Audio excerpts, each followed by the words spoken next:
Apa kabar? Kalian bilang alhamdulillah, luar biasa, Allahu Akbar. Itu ya. Apa kabar? Alhamdulillah, luar biasa, Allahu Akbar. Sekali lagi. Apa kabar? Alhamdulillah, luar biasa, Allahu Akbar. Coba tadi dari kakak-kakaknya habis bercerita tentang apa? Dari kakak-kakak saja? Yang tadi apa sih? Betul.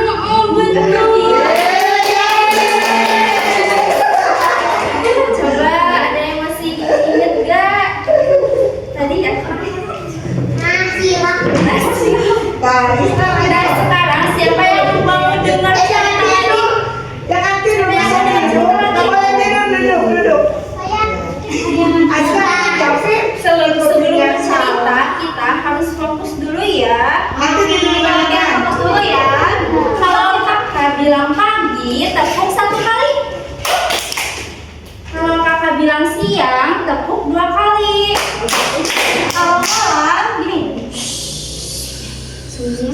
Fokus ya. Siang.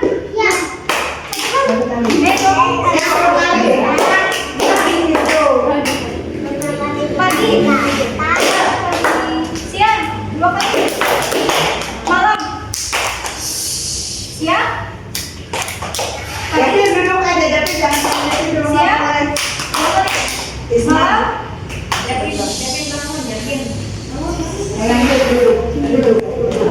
Sekarang kita ada kesepakatan dulu ya. Tidak boleh ribut, tidak boleh bercanda dengan teman. Oke? Siap nggak? Fokus? Iya. Nih ada lagi tepuk fokus. Tepuk fokus. Kulihat, kudengar, fokus. Sehat. Ayo sekali lagi. Tepuk fokus. Kulihat, kudengar, fokus. Fokusnya sampai dia teteh, jangan kemana-mana makanya. Habis dari sekali lagi. Tepuk fokus. Kulihat, kudengar, fokus.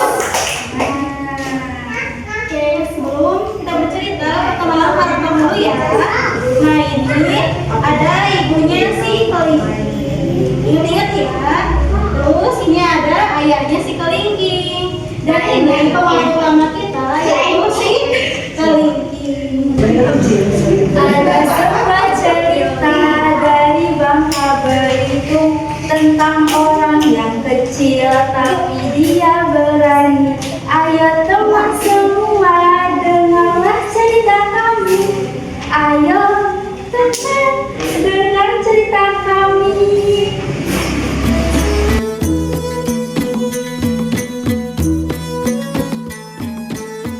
Alkisah hiduplah sepasang suami istri di sebuah desa di Pulau Bangka Belitung.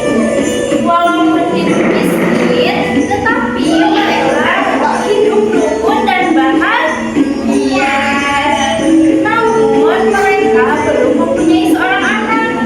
Tetapi sepasang suami istri ini tidak putus asa. Tapi setiap saat mereka berdoa kepada Tuhan.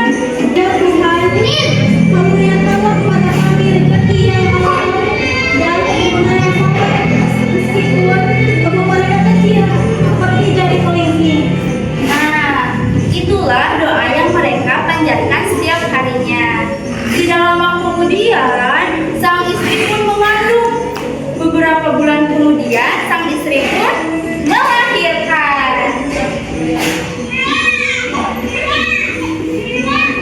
Tetapi alangkah terkejutnya ketika melihat tubuh anaknya sangat kecil seperti jari kelingking. Mana coba kelingkingnya? Abang, kenapa anak kita kecil sekali? Mendengar pertanyaan tersebut, sang suami hanya terduduk diam. Ia seakan tidak percaya melihat keadaan anaknya. Tiba-tiba, apa tiba-tiba?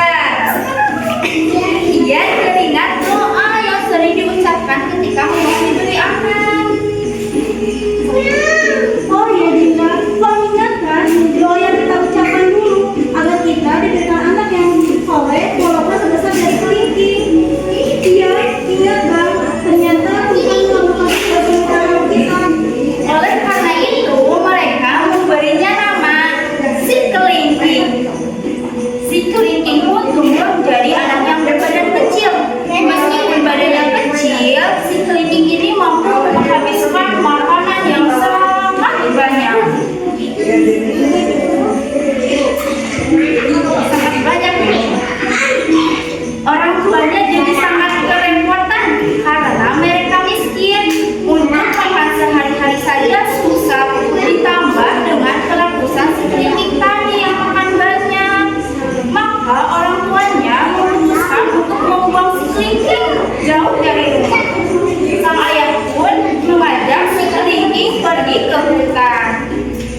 alasan mencari kayu.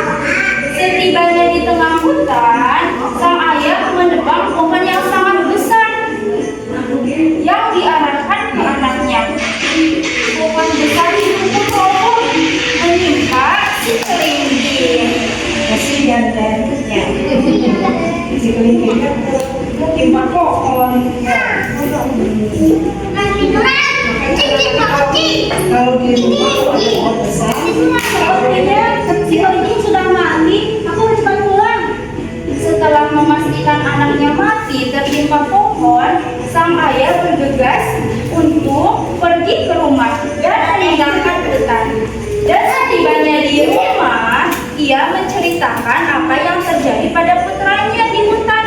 Mereka benar-benar lupa perbuatan mereka adalah perbuatan dosa besar. Ya benar. kenapa dosa? Kenapa dosa?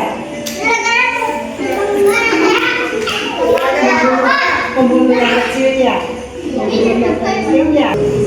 Minta, tadi sekeliling sudah ketimpa dengan pohon besar. Pasti dia sudah mati. Sang istri pun gembira melihat apa yang diceritakan oleh ayahnya. Syukurlah, Bang. Mulai hari ini hidup kita akan. Alhamdulillah. Baru saja kata-kata itu terlontar dari mulutnya. Tiba-tiba terdengar suara si kelinci dari luar rumah.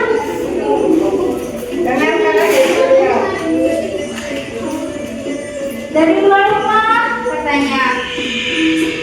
Ayah, ayah.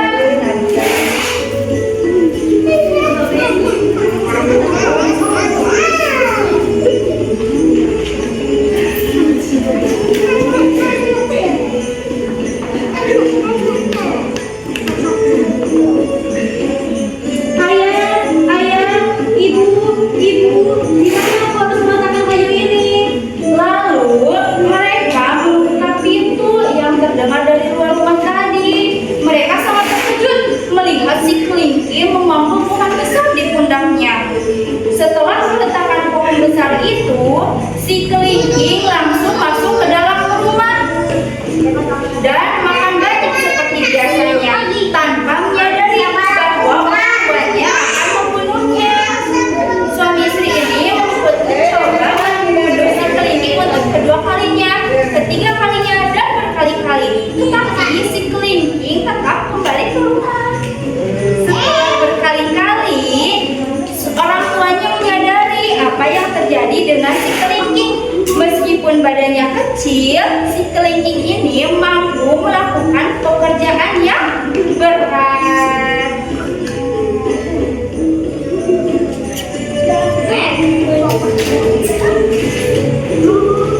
Nah, anak-anak, dari cerita si kelingking ini ada hikmah yang dapat diambil pelajarannya untuk kita sehari-hari. Apa coba? Jadi Allah berfirman dalam Al-Quran, surat Al-Hujurat ayat 11, janganlah suatu kaum merendahkan kaum lain, boleh jadi mereka lebih baik darinya. Jadi Allah melarang kita tidak mengejek atau meremehkan orang lain. Kita jangan melihat teman dari kecil saja. Contohnya seperti teman yang kecil, lemah, seperti tapi mereka bisa mempunyai kelebihan yang tidak tahu, seperti si kelingking. Walaupun tubuhnya kecil, dia tetap membantu, menolong, dan melakukan hal-hal yang luar biasa. Jadi adik-adik, dari kisah si kelingking ini kita diajarkan yang satu, tidak boleh mengejek teman, yang kedua tidak boleh meremehkan orang lain, yang ketiga tidak boleh rakus, yang keempat semua orang punya kelebihan dari Allah, yang kelima dan kalian pun bisa menjadi hebat dengan cara kalian sendiri. Nah, jadi tadi apa katanya? Tidak boleh mengejek teman, ya. Nggak boleh meremehkan teman-teman. Yang pertama tidak boleh apa? Mengejek teman. Terus yang kedua tidak boleh meremehkan orang lain. Yang ketiga tidak boleh rakus. Nah, kita harus tolong menolong ya. Harus bisa membantu satu sama lain. Nah, itulah cerita tentang si kelingking. Coba apa saja yang tadi kakak sebutkan hikmahnya. Yang pertama, apa tadi katanya tidak boleh? Ya, benar. Yang kedua apa? Hebat. Yang kedua tidak boleh. Iya, rakus benar. Hebat. Terus satu lagi, tidak boleh meremehkan. Ya, hebat. Nah, itu cerita tentang si kelingking dari Bangka Belitung. Bangka Belitung teh jauh. Jauh. Dekat rumah. Nah, ini dia ceritanya ya. Sekian dari kami. Wassalamualaikum warahmatullahi wabarakatuh.